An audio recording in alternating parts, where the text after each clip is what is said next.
అది ఒకసారి చెప్తారా?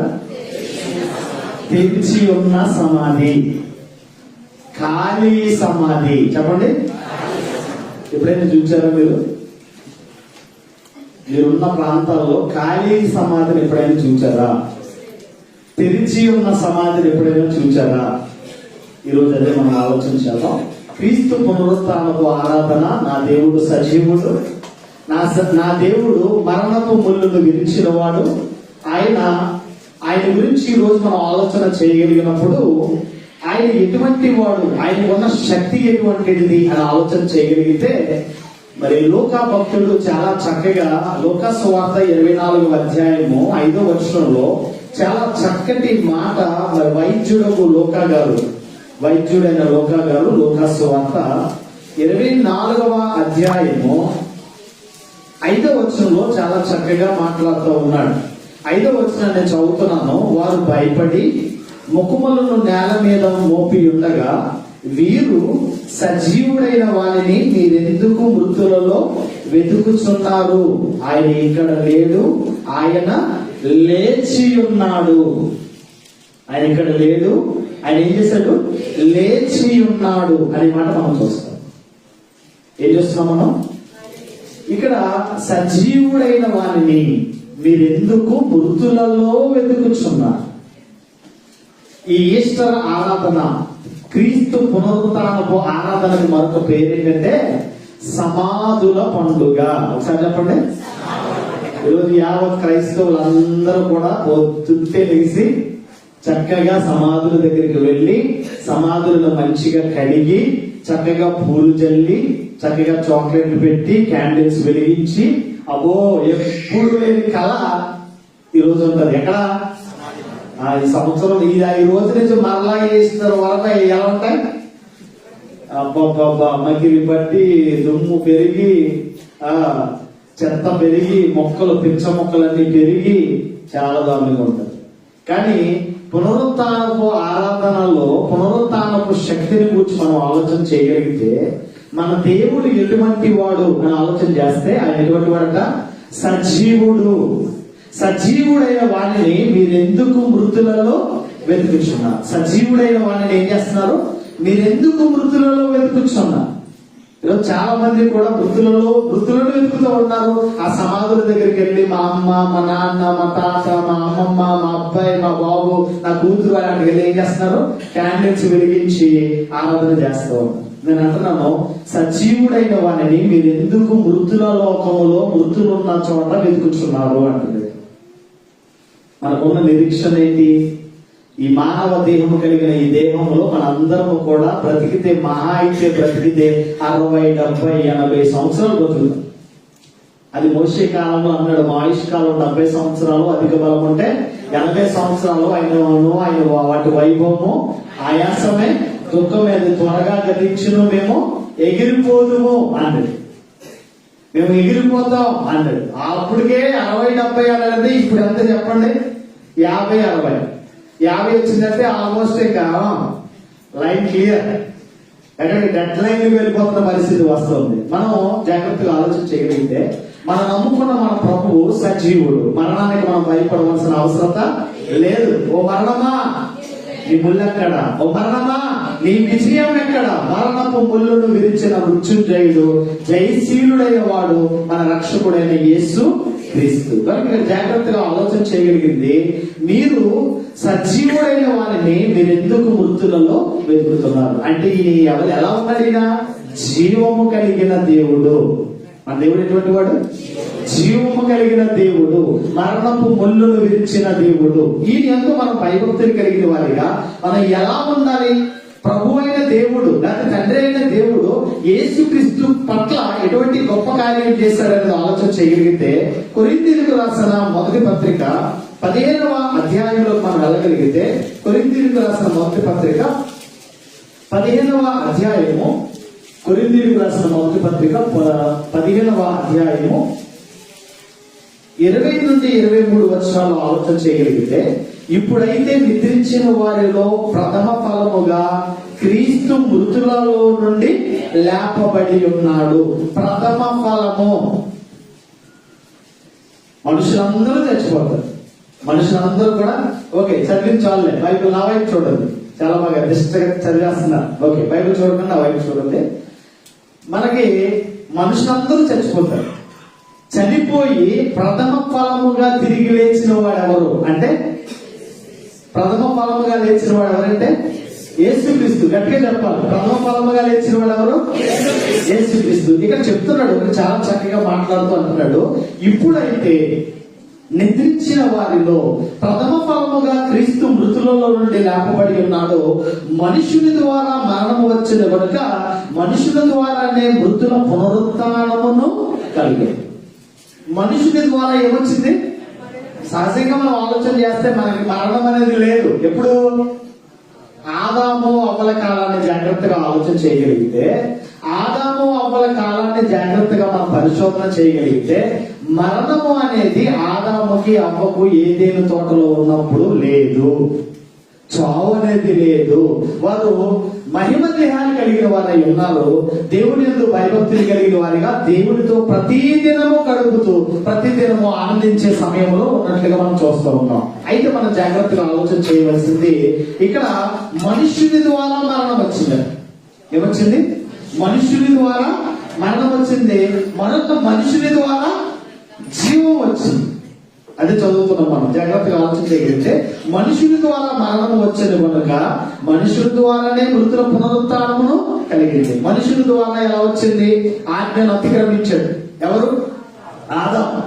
ఆజ్ఞను అతిక్రమించి, ఆజ్ఞాతిక్రమమే పాపము, పాపం వల్ల వచ్చే జీతము మరణం. మనుషులందరికీ, మానవులందరికీ మరణం అనేది ఎవరి ద్వారా వచ్చిందంటే, ప్రారంభ ఆది మానవుడైన ఆదాము నుండి వచ్చింది. ఆ ఆదాము నుండి మరణము వస్తే ఈ కడపటి ఆదామైన యేసుక్రీస్తు ద్వారా మనకి ఏమొచ్చింది? మృతుల పునరుత్థానం అనేది వచ్చింది. అదే చెప్తుంటే కదా, మనుషుని ద్వారా మరణము వచ్చింది కనుక మనుషుని ద్వారానే పునరుత్థానము కలిగను. ఆదామునందు ఎలాగో మృతులందరూ అలాగునే క్రీస్తునందు అందరూ కూడా బ్రతికింపబడుతురు. ప్రతి వాడును తన వరుసలో బ్రతికింపబడును. ప్రథమ ఫలము క్రీస్తే. యేసుక్రీస్తు లేచారంటే మనం ఎలా ఉండాలండి? మీరు అలా ఉండాలండి. యేసుక్రీస్తు లేచారంటే మనకు ఎలా ఉండాలి? మాకు మరణం అంటే ఒక భయం లేదు. ఎందుకంటే మరణపు ముళ్ళుని విరిచిన వాడు మా ప్రభు అయిన క్రీస్తు అని ధైర్యంతో దేవుని నామాన్ని మహిమపరచవలసిన దినం ఇది. కనుక జాగ్రత్తగా ఆలోచన చేయగలిగితే, ప్రతి వాడును తన వరుసలో బ్రతికింపబడతాడు. చచ్చిపోతామని భయం ఉంది చాలా మందికి. దేవుడు అంటే భయం ఉండదు, కానీ చావు అంటే మాత్రం భయం ఉండదు. దేవుడు అంటే భయం ఉండదు, కానీ దయ్యం అంటే భయం ఉంటది. కానీ చావుకు భయపడవలసిన అవసరం లేదు. ఎందుకంటే మరణాన్ని జయించిన వాడు మన ప్రభు అయిన యేసుక్రీస్తు కనుక మనం చనిపోతాం, కానీ మన వరసలో మన సమయం వచ్చినప్పుడు మనం మరలా తిరిగి లేస్తాం. దేవుని స్తోత్రం కలుగుతుంది. అదే క్రైస్తవులందరికీ ఉన్న నిరీక్షణ. క్రైస్తవులందరికీ ఉన్న నిరీక్షణ ఏంటి? ప్రతి వాడును తన వరుసలో బ్రతికింపబడును. ప్రథమ ఫలం మాత్రం క్రీస్తే. మనందరికి మాదిరిగా ఆయన చనిపోయాడు, సమాధి చేయబడ్డాడు, మూడవ దినాన్న మృత్యుంజయుడై తిరిగి లేచాడు. దేవుని స్తోత్రం కలుగును గాక. ఆయన ఎలా లేచాడు? మరణపు ముళ్ళును విరిచి, మరణమా నీ ముళ్ళెక్కడని గట్టిగా ఛాలెంజ్ విసురుతూ మరణానికి దడ పుట్టించిన పరిస్థితిని మనం చూస్తూ ఉన్నాం. ఇక్కడ జాగ్రత్తగా మనం ఆలోచన చేయవలసింది, ప్రథమ ఫలముగా ఎవరు లేచారట? క్రీస్తు లేచారు. చాలా మంది దేవుళ్ళు ఉన్నారు. 3 దేవతలు, 3 దేవుళ్ళు ఉన్నారు. సమాజంలో ఎంతమంది ఉన్నారు? 3 దేవతలు, 3 దేవుళ్ళు ఉన్నారు. 3 దేవుళ్ళు. నేను అడుగుతున్నాను, ఏ దేవుడైనా చనిపోయి తిరిగి లేచిన దాఖలాలు ఎక్కడైనా చరిత్ర పుటాల్లో ఉన్నాయా?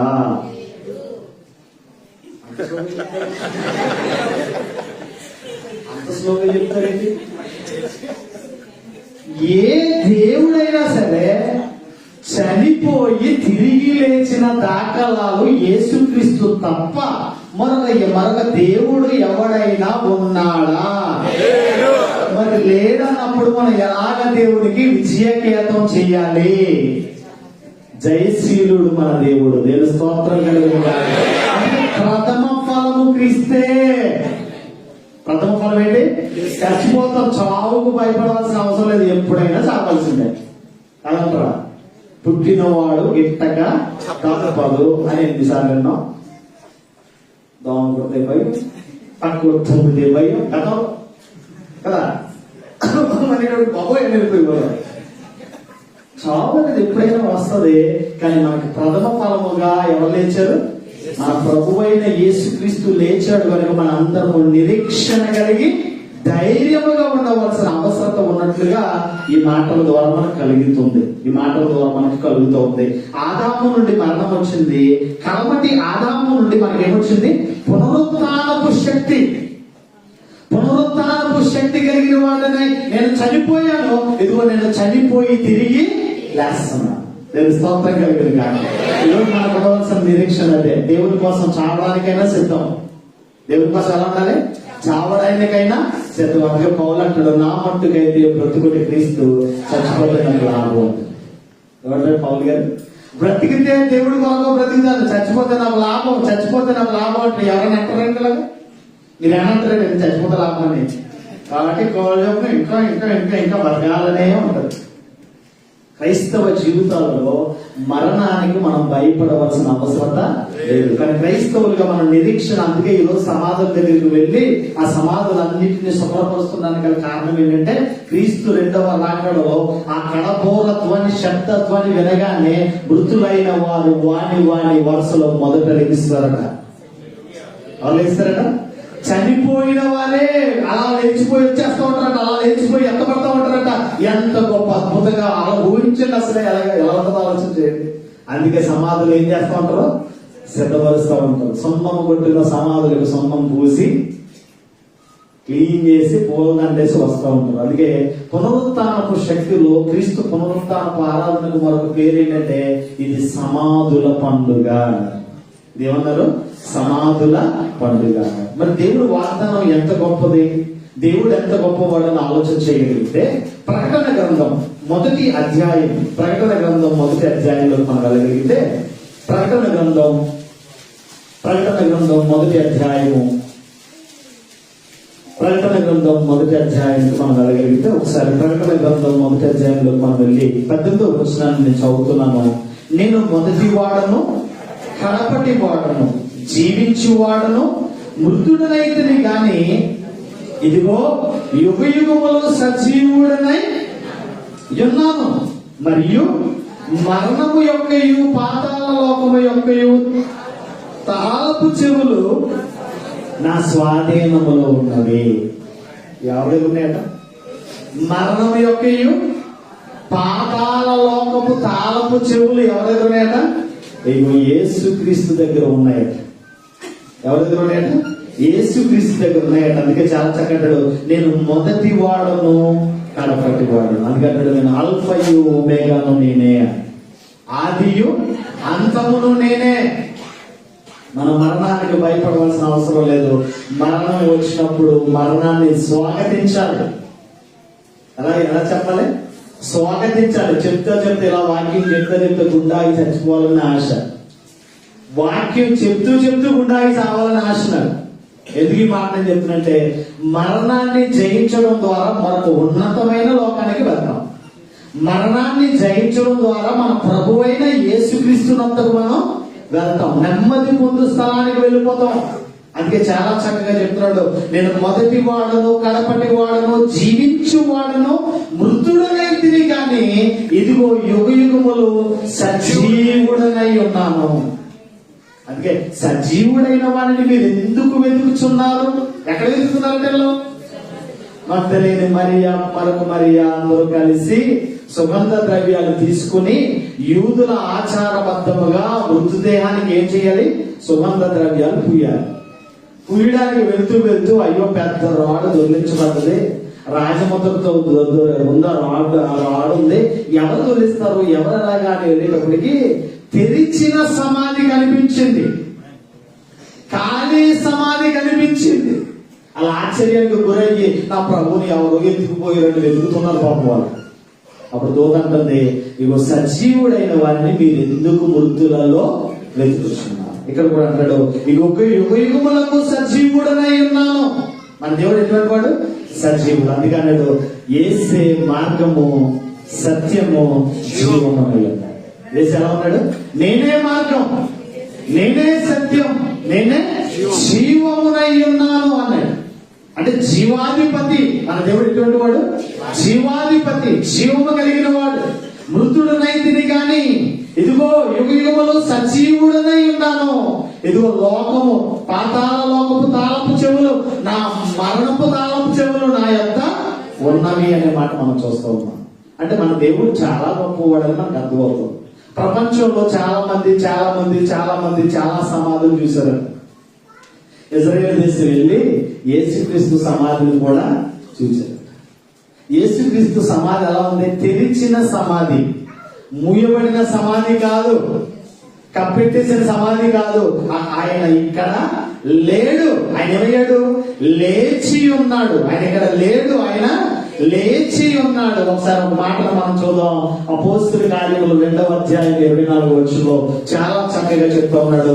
అపోస్తలుల కార్యములు 2వ అధ్యాయము 24వ వచనం ఒకసారి చూద్దాం. అపోస్తలుల కార్యములు 2వ అధ్యాయము 24వ వచనంలో చాలా చక్కగా 2:24 అంటున్నాడు, మరణము ఆయన్ను బంధించి ఉంచుట అసాధ్యము కనుక దేవుడు మరణ వేదనలు తొలగించి ఆయనను లేపెను. దేవుడికి స్తోత్రం కలుగును గాక. దేవుడు ఏం చేశారట? మరణం ఆయన బంధించలేకపోయింది. రోజు చాలా మంది క్రైస్తవుల మీద దాడులు చేస్తూ ఉన్నారు. సువార్తను ప్రకటిస్తున్నందుకు, యేసే నిజమైన దేవుడిని ప్రకటించినందుకు మొదటి తరాలలో ఉన్న ప్రవక్తలను, అపోస్తులను, ఎంతో మంది మిషనరీలను, ఎంతో మంది దైవ జనాంగాన్ని చంపేశారు. అంటే వీళ్ళు చంపేయడం ద్వారా సువార్త ఏమైపోద్దని అంతమైపోతుంది. యేసుక్రీస్తును కూడా అలాగనుకున్నారు. యేసుక్రీస్తు చనిపోయిన తర్వాత 12 మంది లేచారు. 12 మంది 12 ప్రాంతాలకు వెళ్లి యేసుక్రీస్తు ఉద్యమాన్ని రేపారు.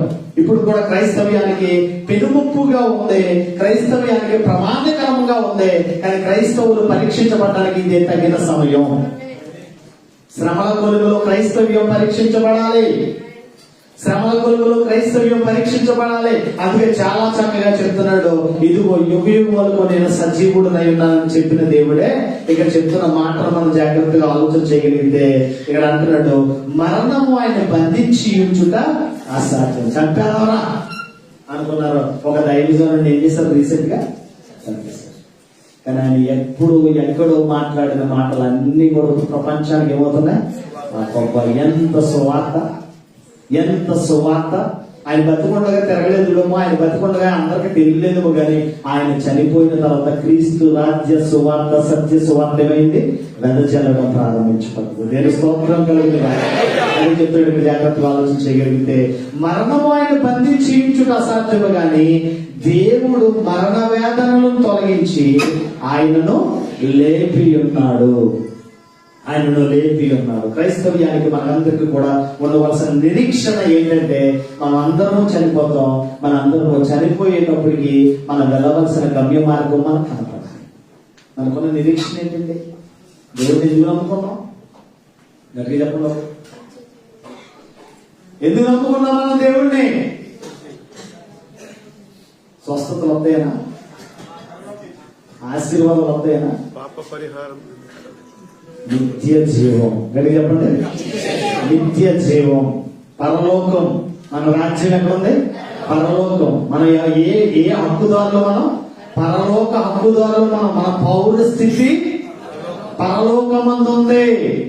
మనం ఈ భూమి మీద కనుమూయగానే మనకు ఉన్నతమైన లోకానికి వెళ్తాం. మనం ఈ భూమి మీద మనకు అనుమూయగానే మన తండ్రి అయిన దేవుని సన్నిధిలో మనం కన్ను తెరుస్తాం. అదే క్రైస్తవులందరికీ ఉన్న నిరీక్షణ. ఏదో స్వస్థతలు వస్తాయని, అద్భుతాలు జరుగుతాయని, ఆశీర్వాదాలు వస్తాయని దేవుని దగ్గర రాకండి. నేను చనిపోతే నా తండ్రి దగ్గరికి నేను వెళ్తాను. నాది ఈ లోకం కాదు, ఇది పరదైసు. మనందరూ కూడా ఇటువంటి వాళ్ళం పరదైసు. ఈ పాట ఎప్పుడు పాడతారంటే, ఎవడో ఒకడు పోవాలో అప్పుడు పాడతారు ఈ పాట. ఏ పాట? పరలోకము నా దేశము, పరదేశి నేనేలా, మాయాలోకమేగా నేను. పాడరా? పరలోకం నా దేశం అని పాడుతున్నారు. ఎప్పుడు ఎవడో ఒకడు పోవాలి, నలుగురు పెట్టి లేపాలి, అప్పుడు వాడు మనం కూడా వెళ్ళిపోతాం. ముందు బాప్తిసం మాత్రం తీసుకో, యేసుక్రీస్తు మాత్రం విశ్వసించు. ఎందుకు ఇంత క్లియర్ గా చెప్తానంటే, మన ప్రభు అయిన యేసుక్రీస్తు మనం ప్రేమించాడు. ఆయన మనం ప్రేమించి తన ప్రేమను రుజువుపరిచి మన అందరి వరకు కలువరి శిలువలో ఏమయ్యాడు? చివరి రక్తపు బొట్టు వరకు కార్చి తన ప్రాణాన్ని ఇచ్చి ఆయన చనిపోయాడు, సమాధి చేయబడ్డాడు. ఇగో ఈ దినము 3వ దినమున మరణపు ముళ్ళను విరిచిన వాడిగా సజీవుడిగా తిరిగి లేచి ఉన్నాడు. దేవుని స్తోత్రంగా. అందుకే ఇక్కడ జాగ్రత్తగా ఆలోచన చేయగలిగితే, దేవుడు మరణ వేదనలను తొలగించి ఆయన నిశ్చరిత లేపి ఉన్నాడట. వెరీ గుడ్, చాలా బాగుంది, చాలా చక్కగా మీరు చెప్తున్నారు. మరణముల గురించి మరి పౌలు గారు కూడా కొరింథీయులకు రాసిన మొదటి పత్రిక 15వ అధ్యాయంలో 15వ అధ్యాయము 54, 55 వచనాల్లో మనం జాగ్రత్తగా ఆలోచన చేయగలిగితే ఇక్కడ చాలా చక్కగా చెప్తున్నాడు. ఈ క్షయమైన అక్షయతను ధరించుకున్నప్పుడు, ఈ మధ్యమైనది అమర్త్యతను ధరించుకున్నప్పుడు విజయమందు మరణము మృంగివేయబడును అని రాయబడిన వాక్యము నెరవేరును. ఓ మరణమా నీ విజయం ఎక్కడా? ఓ మరణమా నీ ముళ్ళెక్కడా? మరణపు ముళ్ళు పాపము, పాపమునకున్న బలము ధర్మశాస్త్రమే అనే మాట మనం చూస్తాం. ఇక్కడ యేసుక్రీస్తు మరణాన్ని జయిస్తూ మరణాన్ని మృంగివేసి విజయకేతాన్ని తెలియచెప్పిన వాడిగా మనకు కనిపిస్తూ ఉన్నాడు. మంచిది. దీని విషయంలో మనం జాగ్రత్తగా ఆలోచన చేయగలిగితే మనం ఏం చేయాలి? ఇప్పుడు ఇస్రాయేలులందరికీ మనందరికీ క్రైస్తవులందరికీ పండుగలు 2 పండుగలు. ఏ పండుగమ్మా? ఒకటి క్రిస్మస్, క్రిస్మస్ అంటున్నారు, క్రిస్మస్ కాదండి. ఒకటి క్రిస్మస్, 2 ఈస్టర్. ఈ రెండింటిని జాగ్రత్తగా ఆలోచన చేయగలిగితే క్రైస్తవులకు 2 పండుగలు. ఈ 2 పండుగల్లో మనం నేర్చుకోవాల్సింది ఏంటంటే, చాలా మందికి సర్వసాధారణంగా పండగ అనగానే కొత్త బట్టలు వచ్చేది. పండగ అనగానే ఇల్లంతా శుభ్రం అయిపోతుంది. పండగ అనగానే గిన్నెల్లో వంటలు మారిపోతూ ఉంటాయి. ఏ వంటలు? మీకు ఉంది తాయర్ 65, చికెన్ 65 ఉంది. Very good. ఈ మెను మాత్రం తప్ప బ్రతుకు మాత్రం. నేను ఈ సందర్భంగా క్రీస్తు పునరుత్థాన ఆరాధన సందర్భంగా నేను చెప్తుంది ఏంటంటే, మారవలసింది మన పరివర్తన చెందాలి, మారవలసింది మన బ్రతుకు మారాలి. పరిసరాలు కాదు, వస్త్రాలు కాదు, నీ ఇంటి వాతావరణం కాదు, నువ్వు వండుకునే ఆహార పద్ధతులు కాదు, కానీ నీ బ్రతుకు మారాలి. ఈ బ్రతుకు మారాలంటే మనం ఒక మంచి పని చేయాలి. క్రీస్తు పునరుత్థానపు శక్తిలో దేవుడు మనందరినీ అడుగుతున్నది ఏంటంటే, మీరు నాకు ఒక మంచి పని చేయండి. ఏంటి పని? ఒకసారి బైబిల్ చెప్పండి. ఏంటి ఆ పని అని ఆలోచన చేయగలిగితే, అపోస్తలుల కార్యాలు 3వ అధ్యాయం 15వ వచనంలోకి వెళ్తే, అపోస్తలుల కార్యంలో 3వ అధ్యాయము 15వ వచనం అంటున్నాడు, మీరు జీవాధిపతిని చంపితిరి గాని దేవుడు ఆయనను మృతులలో నుండి లేపెను, అందుకు మేము సాక్షులము. మీరు ఏం చేశారు? జీవాధిపతిని చంపేశారు. మీరు జీవాధిపతిని చంపారు కానీ అందుకు మేము సాక్షులు. ఎందుకు? ఆయన చనిపోయాడు, తిరిగి లేచాడు అనడానికి. ఆయన చనిపోయాడు, తిరిగి లేచాడు అనడానికి మేము సాక్షులం. ఇప్పుడు మనం ఏం చేయాలి? ఇప్పుడు ప్రభు మనల్ని అడుగుతున్నాడు, పునరుత్థానపు ఆరాధనలో మీరు క్రీస్తుకు సాక్షులుగా బ్రతుకుతున్నారా? మనం పెద్ద దైవజనుడు మన మధ్యకు వచ్చాడు. నేను అడిగాను, అయ్యా మీరు మా సంఘాన్ని చూచారు, మా సంఘంలో ఉన్న లోటుపాట్లు మీరు తెలియచెప్పగలరా? సుమారుగా 75 సంవత్సరాల వయసు కలిగిన వ్యక్తి వచ్చాడు మా మధ్యకి. గతించిన కాలంలో వాక్యం చెప్పాడు. తర్వాత వెళ్ళిన తర్వాత నేను ఫోన్ చేసి మాట్లాడుతూ, మా సంఘానికి వచ్చారు కదా, మా సంఘంలో మేము సరిదిద్దుకోవాల్సింది ఏదైనా ఉందా అని అడిగాను. చాలా బాగుంది, చాలా చక్కగా ఒక క్రమమైన పద్ధతిలో క్రమశిక్షణతో కూడిన విధంగా ఆరాధన జరుగుతూ ఉంది. చాలా బాగుంది. కానీ మీరు చెప్పే సాక్ష్యాలు నచ్చలేదు అని. థ్యాంక్ యూ సార్ అన్నా. థ్యాంక్ యూ సార్, మేము ఎలా సరిదిద్దుకోవాలో చెప్పగలరా? సాక్ష్యం అనగానే దేవుడు నాకు ఈ మేలు చేశాడు, నేను అక్కడికి వెళ్ళాను, ఇక్కడికి వెళ్ళాను, ఆడరమ్మన్నాడు, బస్ స్టాండ్కి వెళ్ళాను, బస్ స్టాండ్ లో బస్సు లేదు, రైల్వే స్టేషన్కి వెళ్ళాను, రైల్వే స్టేషన్ లో రైలు లేదు, విమానాశ్రయంకి వెళ్ళి విమానం ఎక్కి ఇంటికి వెళ్ళాను. ఇది కాదు సాక్ష్యం. ఇది కాదు సాక్ష్యం. సాక్ష్యం అంటే ఏంటో ఇప్పుడు చదవండి, అర్థమవుతుంది. ఇప్పుడు చదవండి. ఏమంటాడు? ఎన్ని వచ్చిన చదువుతున్నాం? ఎన్ని వచ్చిన చదువుతున్నాం? చదవండి. ఒకరు చదవండి గట్టిగా. మీరు జీవాధిపతిని చంపితిరి గాని దేవుడు ఆయనను మృతులలో నుండి లేపెను, అందుకు మేము సాక్షులం. ఇప్పుడు మనం ఎవరు సాక్షులు? సాక్ష్యం అనగా కనిన వినిన సంగతులను తెలియచెప్పుటే సాక్ష్యం అని ఆంధ్ర క్రైస్తవ కీర్తనలు నా చిన్నప్పటి నుంచి పాడుతున్నాం. కానీ ఆ పాట అర్థాన్ని ఎవరి గ్రహించి పాడేస్తున్నాడు. సాక్ష్యం కనిన వినిన సంగతులను తెలియచెప్పుటే సాక్ష్యం. అపోస్తులు ఏ సాక్ష్యం చెప్పారు? ప్రార్థన చేసుకుని మన ఇంట్లో పోలేదు, ప్రార్థన చేసుకుంటే దేవుడు నన్ను స్వస్థపరిచాడు, ఆరోగ్యం ఇచ్చాడు, దేవుడు మనకు స్తోత్రం కలుగును గాక, ఇచ్చిన సాక్ష్యం దేవుడు దీవించును గాక అన్నాడా? మా దేవుడు మృత్యుంజయుడు, మా దేవుడు సజీవుడు, మా దేవుడు నశించిన దానిని వెనక్కి రక్షించుటకు వచ్చిన రక్షకుడు. ఈ విధంగానే సాక్ష్యాలు చెప్పారు. ఇక్కడ కూడా అపోస్తులే చెప్తున్న మాట ఈ వచనంలో ఆలోచన చేస్తే, మీరందరూ యోధా జాతి, యూదులు, పరిసయ్యులు, సద్దూకయ్యులుగా పిలువబడుతున్న వారు యోధా జాతిని రక్షించడానికి వచ్చిన రక్షకుడైన దేవాది దేవుణ్ణే, ఆ జీవాధిపతినే మీరు చంపిద్దిరి కానీ ఇదిగో మా దేవుడు ఆకాశ మహాకాశములను పట్టజాలని దేవుడు, సర్వేశ్వరుడు, లోకాలను కలిగించిన దేవుడు మృతులలో నుండి ఆయనను లేపెను, అందుకు మేము వెళ్ళాం, చూచాం. ఎవరు చూసారంటే యేసుక్రీస్తు లేచాడని మొట్టమొదటి ఎవరు చూసారు? స్త్రీలండి. స్త్రీలు ఏం చేశారు? వెళ్ళి చూచారు. అయ్యో నా ప్రభువుని ఎవరు అపహరించారేమో నా ప్రభువుని ఓ కంగారుతో ఉన్నారు. అప్పుడు ఆయన లేచి ఉన్నాడు. మృతుల్లో మీరు ఎందుకు వెతుకుతున్నారనే మాట వినగానే పరుగు పరుగున వచ్చి తన శిష్య బృందానికి చెప్పాను. శిష్యులు ఎక్కడున్నారు? ప్రాణభయంతో గదిలో ఏం చేస్తారట? దోకున్నారు. గదిలో ఏం చేస్తారు? అమ్మో యేసుక్రీస్తుని చంపేశారు, మమ్మల్ని కూడా చంపేస్తారు. ఎప్పుడైతే స్త్రీలందరూ వెళ్ళి ఆ సువార్తను ప్రకటించారో, ఎప్పుడైతే యేసు లేచి ఉన్నాడని చెప్పారో, గబగబా పరిగెట్టుకుని వచ్చి ఆయన వస్త్రాలు, ఆయన ధరించిన వస్త్రాలు, ఆయన చుట్టూ వస్త్రాలన్నీ కూడా చక్కగా ఫోల్డింగ్ చేసి మడత పెట్టి చక్కగా అక్కడ ఉన్నాయట. వాటన్నింటిని చూచి తాకి, కనులారా చూచి, చెవులారా విని, ఆ తర్వాత ఆయన ఆరోహణలో అన్నిటినీ చూచి వాళ్ళు ఏం చేశారు? అందుకు మేము, ఎందుకు? యేసుక్రీస్తు సజీవుడు అనడానికి, యేసుక్రీస్తు లేచాడనడానికి, ఆయన జీవము కలిగిన దేవుడు అనడానికి, ఆయన జీవాధిపతి అనడానికి మేము సాక్షులము అన్నారు. ఈ సాక్ష్యాలు ఎలా ఉన్నాయి ఈరోజు? క్రీస్తుని గురించి సాక్షులుగా మీరు బ్రతుకుతున్నారా? దేవుడు మనం మాట్లాడితే మనం ఎదుటి వాళ్ళకి ప్రభావితం చేయాలి. దేవుని స్తోత్రం కలిగిన కాదు. ప్రభావితం ఎప్పుడు చేయగలం?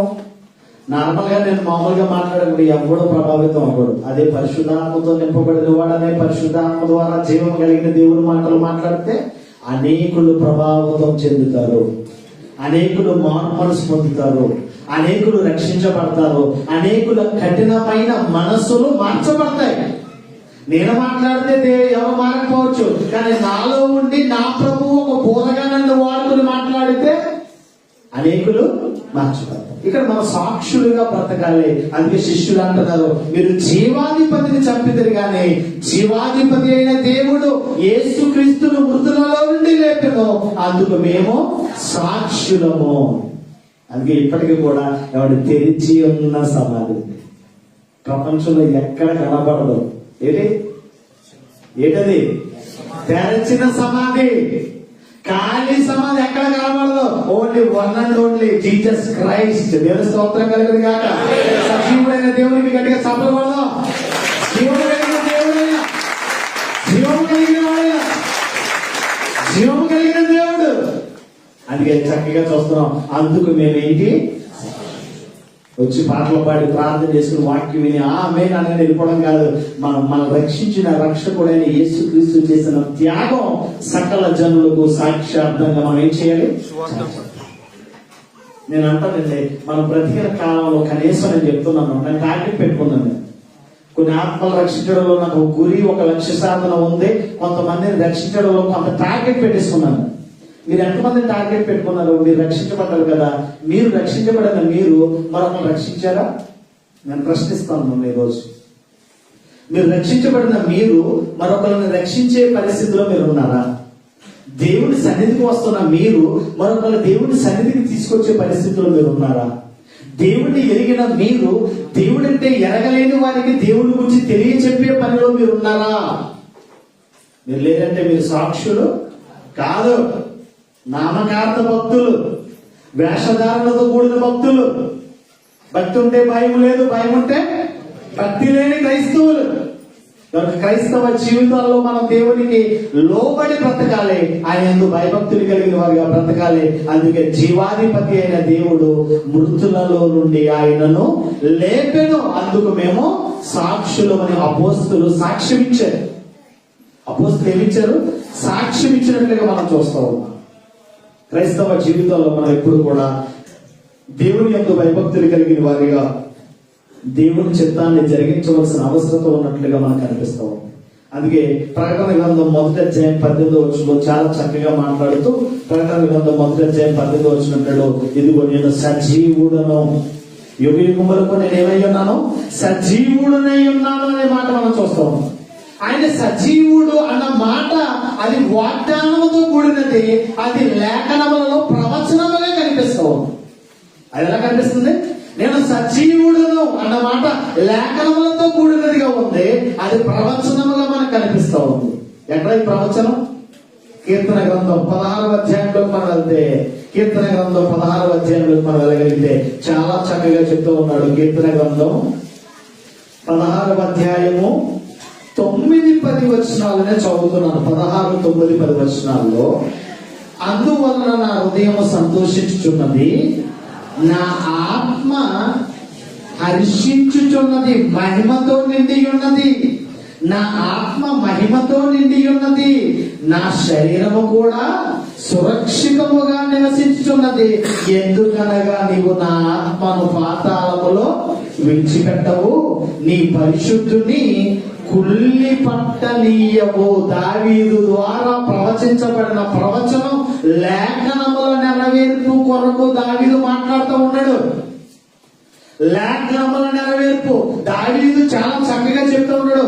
నా శరీరము సురక్షితముగా నివసించబడుచున్నది అన్నది దావీదు గురించి కాదు, మన రక్షకుడైన యేసుక్రీస్తుని గురించి. అందుకంటాడు, నా శరీరము సురక్షితముగా నివసించుచున్నది, ఎందుకనగా నీవు నా ఆత్మను పాతాళములో విడిచిపెట్టవు, నీ పరిశుద్ధుని కుళ్ళి పట్టనీయవు.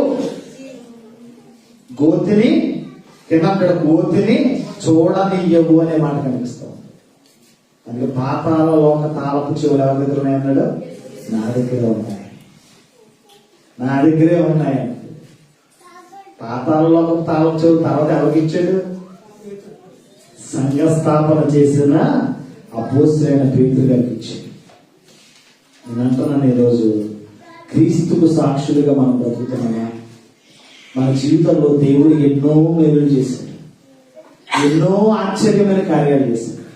చావు బ్రతుకుల మధ్య చావుకు దగ్గరగా ఉన్న మనల్ని, ఒకప్పుడు బ్రతుకు మీద ఆశలు లేక చచ్చిపోదాం అనుకునే స్థితికి వెళ్ళిన నిన్ను తన ప్రేమ చేత నిన్ను రక్షించాడు దేవుడు.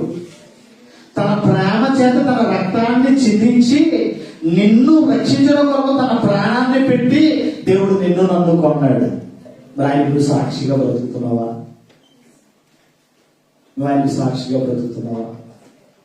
మహారాజు చక్రవర్తి అయిన దావీదు అంటాడు, దేవుని మందిరములకు వెళ్ళుకు మన జనులు నాతో అన్నప్పుడు నేను సంతోషించాను. దుప్పి నీటి వాకుల కొరకు ఆశపడినట్లు, దేవా నీ కొరకు నా ప్రాణము ఆశపడుతుంది. సొమ్మసిల్లిపోతుంది, అది సొమ్మసిల్లిపోతుంది. ఏంటి అసలు? జీవం గల దేవుడిని దర్శించుటకు నా ప్రాణం ఎంతో ఆశపడుతుంది. దేవుడి సన్నిధి అంటే మక్కువ ఉండాలి. దేవుడు అంటాడు, నన్ను గణపరచు వారు నేను గణపరుస్తాను. ఏమంటాడు? ఎవరైతే నన్ను గణపరుస్తారో, ఎవరైతే నా నామాన్ని గొప్పగా ఆకాశమంత ఎత్తైన ఉన్నతమైన స్థితిలో తీసుకెళ్తారో వాళ్ళు నేను గణపరుస్తాను అంటాడు. దేవుడు గణపరిచే స్థితిలో మీరు ఉన్నారా? దేవుని కొరకు సాక్షులుగా బ్రతికే వారిగా మీరు ఉన్నారా? ఇదిగో దావీదు ద్వారా ప్రవచించబడిన ప్రవచనం చాలా చక్కగా ఉంది. నీ పరిశుద్ధిని కుళ్ళి పట్టనివ్వవు, నీవు నా ఆత్మను పాతాళములో విడిచిపెట్టవు, నా శరీరము కూడా సురక్షితముగా మహిమ కలిగిన దేవునితో ఎత్తబడ్డది. ఎవరైనా శరీరధారిగా ఎవరైనా చనిపోతే, శరీరధారిగా ఎవరైనా చనిపోతే 3 దినాలకి ఎలా ఉంటుంది బాడీ? చెప్పండి. కుళ్ళు పడుతుంది, కప్పు కొడుతుంది, కుళ్ళు పడుతుంది, కప్పు కొడుతుంది, అది విషపూరితంగా మారిపోతుంది. అటువంటిది పరిశుద్ధ దేహం, పరిశుద్ధుడైన వాడు, పాపుల కొరకు ప్రాణం పెట్టిన వాడు, తన రక్తాన్ని చిందించి మనందరినీ కొన్న మన ప్రభు అయిన యేసుక్రీస్తు శరీరం కుళ్ళు పట్ల మహిమ దేహంతో ఏమైంది? ఎత్తబడుతుంది. అది నీ పరిశుద్ధులను నువ్వు కుళ్ళు పట్టనియ్యవు, నీవు నా ఆత్మను పాతాళంలో విడిచిపెట్టవు, నా శరీరము సురక్షితముగా. దావీదు ద్వారా పలకబడిన మాట క్రీస్తు జీవితంలో అది పదిలముగా నిలిచింది. దేవుని యందు భయభక్తులు కలిగిన వారికి మనకు భయపడవలసిన అవసరం లేదు. నరులారా తిరిగి రండి పిలుస్తాడు దేవుడు. చెప్తున్నాము, మనం ఎప్పుడు పోతామో మనకి ఎవరికి గ్యారంటీ. ఈ సందర్భంగా పరిశుద్ధాత్మ దేవుడు నాతో మాట్లాడుతున్న మాట ఏంటో తెలుసా? నువ్వు ఎంతకాలం బ్రతుకుతావో నీకు తెలియదు. సహోదరి సహోదరుడా, దీపం ఉండగానే నీ ఇల్లును నువ్వు చక్కబెట్టుకో. దీపం ఉండగానే నీ ఇల్లును నువ్వు చక్కబెట్టుకో. ఇంకా క్రీస్తుని అంగీకరించలేదేమో, ఇంకా లోకములో, పాపములో, అవిధేయతలో, చీకటిలో, విగ్రహారాధనలో బ్రతుకుతున్నావేమో. ఇదిగో దేవుడు నిన్ను అడుగుతున్నాడు, ఇదిగో నరులారా తిరిగి రండి అని పిలిచే లోపల నువ్వు సిద్ధపాటు కలిగిన వాడిగా ఉన్నావా? క్రీస్తు కొరకు మహిమ దేహాన్ని కలిగి అమర్చతతో నింపబడిన వాడవై, మట్టి దేహం కలిగిన నీవు మహిమతో నింపబడిన వాడిగా ఎత్తబడే గుంపులో నువ్వు ఉన్నావా అని అడుగుతున్నాను. ఈరోజు యేసుక్రీస్తు చేసిన త్యాగం ఎవరు చేయరండి. ఎవరు ప్రాణం పెడతారు అడగండి. మీ ఇంట్లో వాళ్ళు అడగండి, మీకు ఇష్టమైన వాళ్ళు అడగండి, మీకు కావాల్సిన వాళ్ళు అడగండి, మీ అమ్మ నాన్న అడగండి, మీ భార్యను అడగండి, మీ పిల్లల్ని అడగండి, నా కోసం ప్రాణం పెడతావా అని అడగండి. ఎవరైనా పెడతారా? ఎవరు పెట్టండి. ప్రాణం తీయడానికి చూస్తారు తప్ప ప్రాణం పెట్టారు. కానీ మన ప్రభువు, మనం నమ్ముకున్న మన రక్షకుడైన యేసుక్రీస్తు మన అందరి కొరకు తన ప్రాణాన్ని అడిగితే కాదు, అడగకుండానే తన ప్రేమను రుజువుపరిచాడు. అందుకే దేవుడు ఏం చేశాడు? నీ పరిశుద్ధుని నువ్వు కుళ్ళు పట్టనివ్వు, నా ఆత్మను నువ్వు పాతాళములో విడిచిపెట్టావు. మనకందరికీ, క్రైస్తవులందరికీ నిరీక్షణ ఏంటంటే మన ఎంతకాలం బ్రతుకుతాం మనకు తెలియదు. మన జీవన ఏర్పాటుది కొంతసేపు కనబడి అంతలో మాయమైపోవు ఆవిరి. కర్రగ్రహంతో ఉంటాం. నాకే రాజా రాణి అంట. ఎంతకాలం బ్రతుకుతాం? గ్యారెంటీ ఒక బ్రదర్ ఏమన్నా చెప్పండి. క్షణపాటులో మరణం, క్షణపాటులో ఆయన పిలుపు. కీర్తన గ్రంథంలో అంటాడు, నరులారా తిరిగి రండి నువ్వు సెలవిస్తావు. అలా దూరంగా తెలవమని కాదండి, అరిగిపోవాలి, మన పాదాలు అరిగిపోవాలి, మన స్వరపేటికి అరిగిపోవాలి, మన అవయవాలు క్రీస్తు పనిలో అరిగిపోయిన తర్వాత నాయన తిరిగి రండి అని పిలుస్తాడు. వెళ్ళిపోవాలి దేవుని. అందుకే భక్తుడు రాశాడు, ఉన్న పాటున వచ్చుచున్నాను నీ పాద సన్నిధికి రక్షక. అయిపోతుంది. పిలిచిన వెంటనే వెళ్ళాలి. లేదంటే దుబాయ్లోనండి అప్పులు ఉన్నాయండి, అప్పు తీరిగా వస్తానంటారా? దుబాయ్లో పెళ్లి చేసుకోవాలనుకుంటానండి, కొంత సంపాదించి బంగారం సంపాదించుకుని ఇల్లు కట్టుకొని పెళ్లి చేసుకున్నాం అనుకుంటున్నానండి అంటవా? రక్షణ లేకపోతే ఇదే అనుకోన సమయము, ఇదే అనుకూలమైన సమయం. ఇంత గొప్ప రక్షణను నువ్వు నిర్లక్ష్యం చేసిన ఎడల ఎలాగూ తప్పించుకుంటావు. రాబో ఉగ్రత నుంచి తప్పించుకున్నట్టుగా మీకు బుద్ధి చెప్పిన వాడు ఎవడు? సర్ప సంతానమా అని పిలిచాడు అక్కడ. మూర్ఖులకు ఈ తరము వారికి వేరేవాడే రక్షణ పొందండి. మనకు తెలియదు. నేను అక్కడ చెప్తాను, కార్యారంభము కంటే కార్యాంతమే మేలు. ఏం చేశాడు? నా పరిచర్యకు నన్ను వాడుకున్నాడు. దేవుడు ఎంత గొప్పవాడంటే మన కుటుంబాల్లో చాలా మంది మారలేదు. ఇంకా మన కుటుంబాల్లో చాలా మంది దేవుడిని ఎరగక బ్రతుకుతున్నారు. మన కుటుంబంలో, మన సంఘములో, మన గ్రామంలో, మన చుట్టుపక్కల ప్రాంతాల్లో దేవుణ్ణి ఎరగక ఎందరో నశించిపోతా ఉన్నారు. క్యాంప్కి వెళ్తుంటే మనసు ఎంతో బాధ అనిపిస్తూ ఉంటుంది. ఎందుకంటే డ్యూటీ చేసి అలసిన ప్రాణాలతో అలా బస్సు దిగిన వెంటనే అలా వెళ్ళిపోతున్నారు. ఎక్కడికి?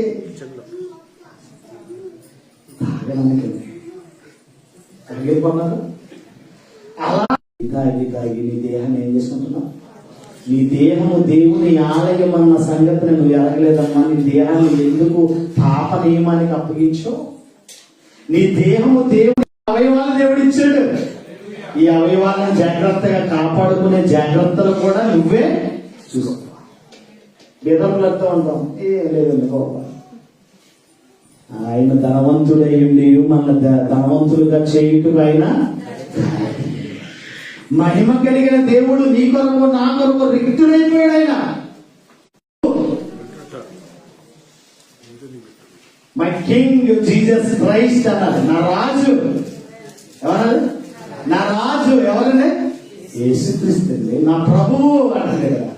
నా ప్రభువు ఆయన ఎవరంటే వృద్ధులకును సజీవులకును ఏమంటది? మత మార్పిడి క్రైస్తవ్యం మతంగా హ్యాండ్ రైట్ చేసిన ప్రతి ఒక్కరిని నేను ప్రశ్నిస్తా ఉన్నాను. అయ్యా ప్రియమైన సహోదరి, రక్తము చెమటగా మారి ఇదిగో రైట్ చేసావు. సంతోషం. దేవుడిని దీవించాలి. దేవుడు నీకు సమాధానాన్ని దయచేయాలి. దేవుడు నీకు రక్షణ ఆనందాన్ని దయచేయాలి. సహోదరుడా, అపోస్తలుడైన పౌలు చచ్చిపోతే లాభం అనే విధంగా నిశ్చయత కలిగి దేవుని కొరకు బ్రతకడానికి నువ్వు హ్యాండ్ రైట్ చేసావు. దేవుడిని దీవించాలి. దేవుడిని దీవించాలి. దేవుడు నీకు సమాధానం దయచేయాలి. దేవుని ఆత్మ ద్వారా నింపబడాలి. ప్రతి ఒక్కరు ఆయన ఆత్మను అనుసరించిన వారే ఇదిగో భూదిగంతముల వరకు మీరు నాకు సాక్షులయ్యుందురు. పరిశుద్ధాత్మతో నింపబడిన మీరు అందరూ భూదిగంతముల వరకు నాకు సాక్షులయ్యుందరన్న వాక్య ప్రకారముగా దేవుని ఎదుట సాగిల పడదమా? దేవుని ఎదుట సాగిల పడదమా? ప్రభు అయిన దేవుడు నీ కొరకు నా కొరకు ఎంతో త్యాగం చేశాడు. ఆ శిలువ త్యాగం ఎవరు, ఎప్పుడు, ఎక్కడ, ఎవరు చూపని ప్రాణ. ఇదిగో మనం ఇంకా పాపలమై ఉండగా, మనం ఇంకా భక్తిహీనులమై ఉండగా, ఇదిగో భక్తిహీనుల కొరకు ఆయన ఇంతకాలం తన ప్రాణాలను పెట్టాడు. యేసు రక్తము ప్రతి పాపము నుండి పవిత్రపరచును. ఇదిగో ఆయన లేచి ఉన్నాడు. ఆయన సజీవుడు. వృద్ధుల్లో మీరు ఎలా వెతుకుతున్నారు? వృద్ధుల్లో మీరు ఎలా వెతుకుతున్నారు? పునరుత్థాన శక్తిని కలిగిన వాడు ఆయన లేచి ఉన్నాడు.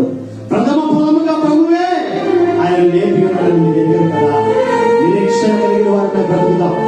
నిరీక్షణ కలిగిన వారిపై దేవుడు ఆరాధన చేసే విధంగా మనం బ్రతుకుతామని దేవుని యొక్క ఒక సంకల్పంతో, నిశ్చయంతో దేవుని యొక్క ప్రమాణం చేద్దాం. ప్రమాణం చేసి దేవుని నామాన్ని మహిమపడదాం.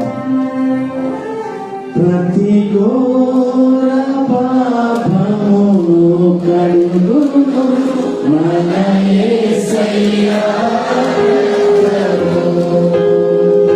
ప్రతి ఘోర పాపమును కడుగును మన యేసయ్యా.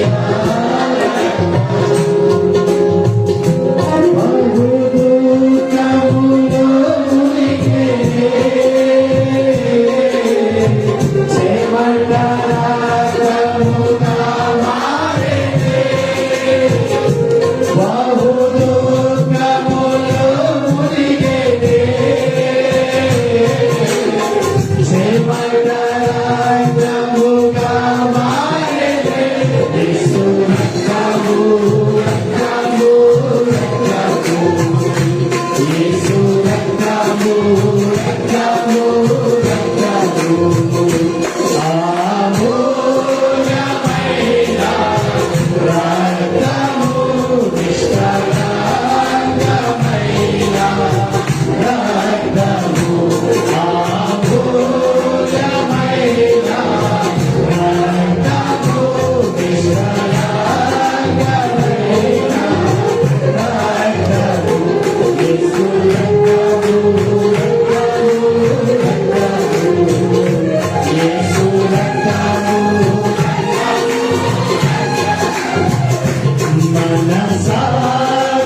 క్రీస్తును స్వార్థకులుగా అంగీకరించిన ప్రియ సహోదరులు ఇద్దరు మా మధ్య ఉన్నారు. వాళ్ళని ప్రేమపూర్వకంగా వేదిక మీదకి ఆహ్వానం పలుకుతూ ఉన్నాం. దయచేసి తమ్ముడు కిరణ్, జాన్ కిరణ్ ముందుకు వచ్చి మోకరించండి. ప్రభు వాళ్ళకు సిద్ధపరిచి ఉన్నాం కనుక ఇద్దరు వచ్చి ఇక్కడ మోకరించాలి. ఒక నిమిషం అందరూ లేచి నిలబడదాం. ఇక్కడ మోకరించి ప్రభు బలలో పిల్లలు స్వీకరిస్తూ ఉంటారు. వీళ్ళు యేసుక్రీస్తును స్వార్థకులుగా అంగీకరించు. మోకరించు. రైట్. మీ హస్తాలను, మీ కుడి హస్తాలను పైకి లేపండి. హృదయపూర్వకంగా మరి పిల్లలు ఈ లోకంలో నుండి వేరై క్రీస్తును స్వార్థకులుగా అంగీకరించడానికి దేవుడు కృప చూపించి ఉన్నాడు. యవన ప్రాయంలో ఉన్నారు. ఎటు త్రుటిల్లు పోకుండా, ఎక్కడ పాపానికి అవకాశం ఇవ్వకుండా పరిశుద్ధాత్మ దేవుడే మరి వారి ఎడల ఆత్మతో నింపబడిన వారే పరిశుద్ధాత్మను వరాన్ని పొందుకొని ఆ వరము చెప్పిన బిడ్డలో జీవించేటట్లుగా మీ హస్తాలను పైకెత్తి, ప్రతి ఒక్కరు కూడా పెద్దలందరూ కూడా హస్తాలను పైకెత్తి ప్రార్థన చేద్దాం. ప్రార్థన చేసి ప్రభు బల కొరకు వీళ్ళని సిద్ధపడదాం.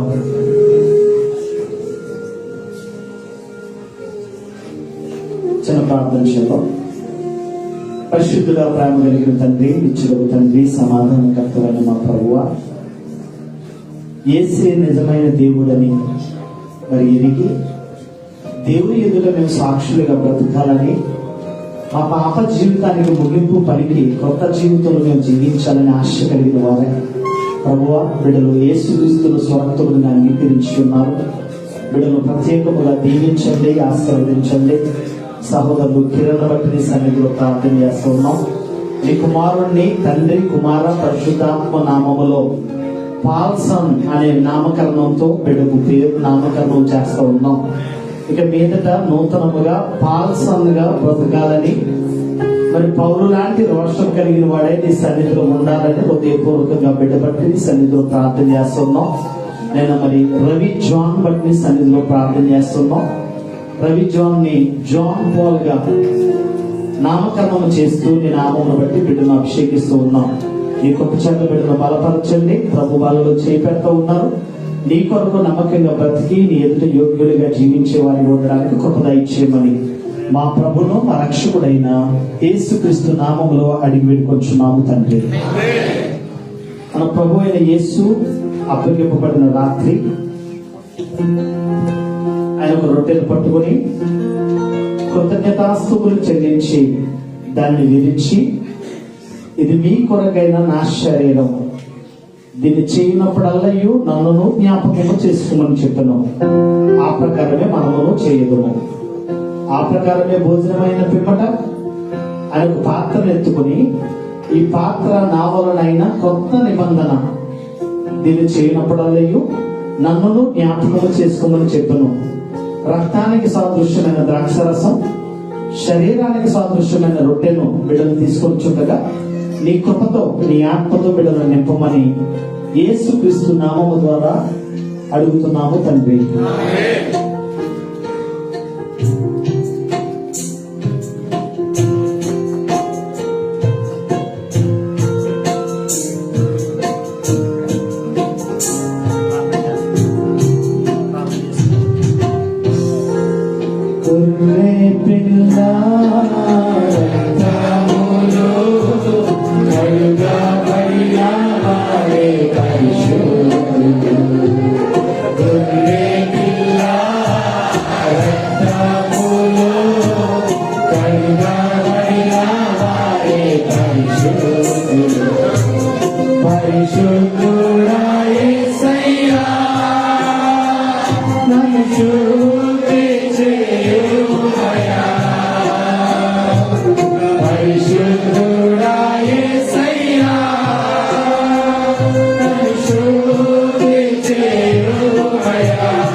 ప్రార్థన చేసుకుని రొట్టె ద్రాక్షరసం తీసుకోండి.